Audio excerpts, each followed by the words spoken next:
Hey everyone, welcome back to Installation 00, and more specifically, welcome to the Armory. This is where all weapons from Halo lore will be featured and analysed in detail. In this episode, we look at the Brute Shot. Let's begin.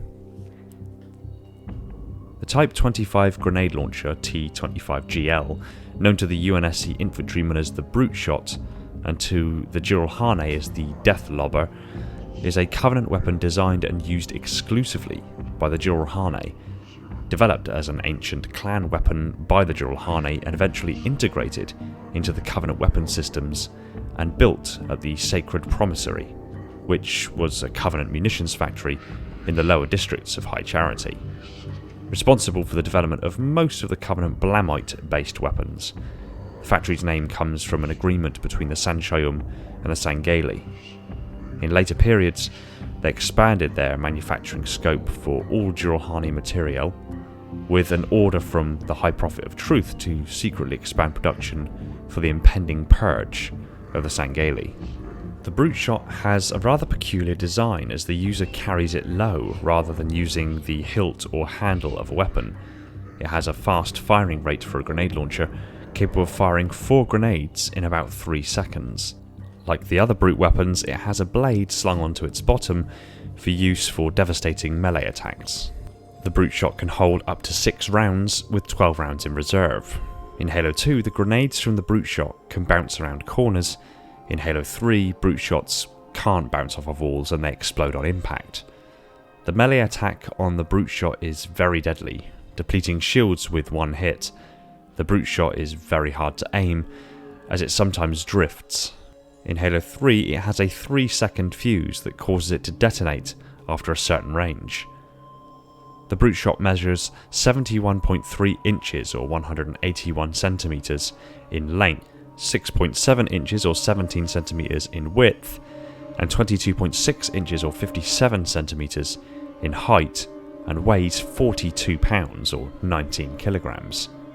The Brute Shot appears to be compatible with 2 clips, a 4 grenade belt that fires projectiles that bounce and arc downwards, and a 6 grenade belt that fires propelled grenades in a straight line that detonate after 3 seconds.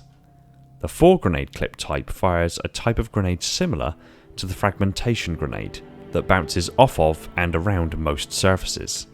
It was first encountered during the Battle of Entren Harborage, where it was used to a deadly effect against the crew of the UNSC Spirit of Fire. The grenades seem to be belt-fed through the top of the weapon, though it appears unable to be belt-fed grenades on a continuous belt, like human-equivalent belt-fed weapons, limiting its ammunition capacity greatly, though still being significantly more than other grenade launchers. The ammunition is classified as a Type 25 exotic high-explosive anti-personnel grenade. The splash damage from this weapon is rather high. It features a sharp curved bayonet on its underside, which is used as a powerful melee weapon. This blade delivers a higher than normal amount of melee damage.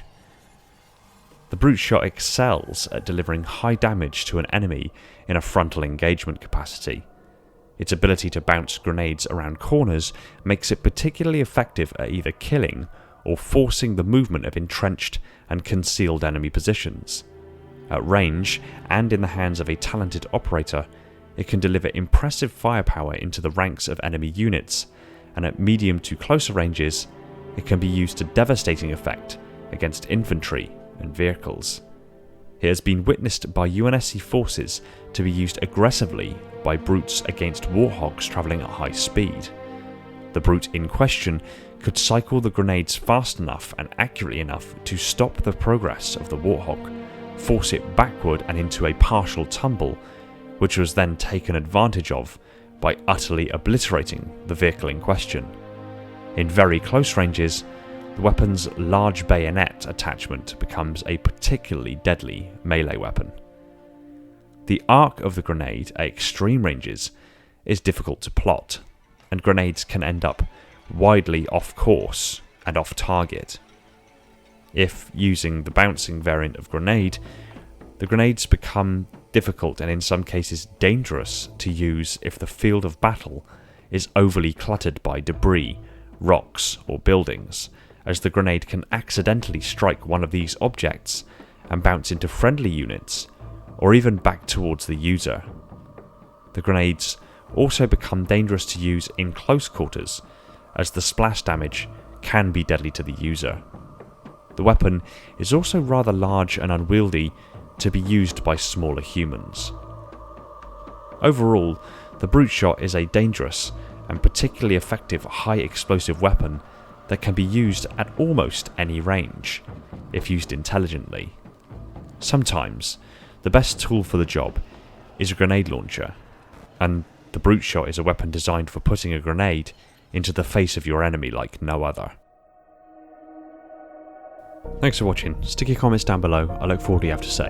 I want to give a quick shout out to my patrons, so Tenchi, the silent cartographer, Brian, Sebastian, Red Sea, Darian and Neek, the holders of the mantle, Ty, Black Biscuit, J Rabbit, Austin, Kaiser, Silex, Reclaimer 216, The Revanche, Wolf Slim and Andre my Reclaimers, Zach, Deep Cover, Verbal Statue, Spesico, Spartan A498, Guppy, Josh, Mickey, Bastian, Molchar, Slithery Tube Dude, Night Rise, Sierra G059 and Alferis, my Metarchs, and all the other patrons that have jumped aboard to support the channel. You guys are awesome and all of this wouldn't be possible without you. If you like Halo lore discussed to insane levels of detail, hit that subscribe button and the little bell icon so you're told the second a new video hits the shelves. Be sure to support us on all major social media channels including Discord, and if you really love the channel, consider heading over to Patreon and supporting the channel over there. It would mean the world to me and would free up more of my time for me to put into this content and other Halo related goodness. Take it easy everyone, and find peace in the domain.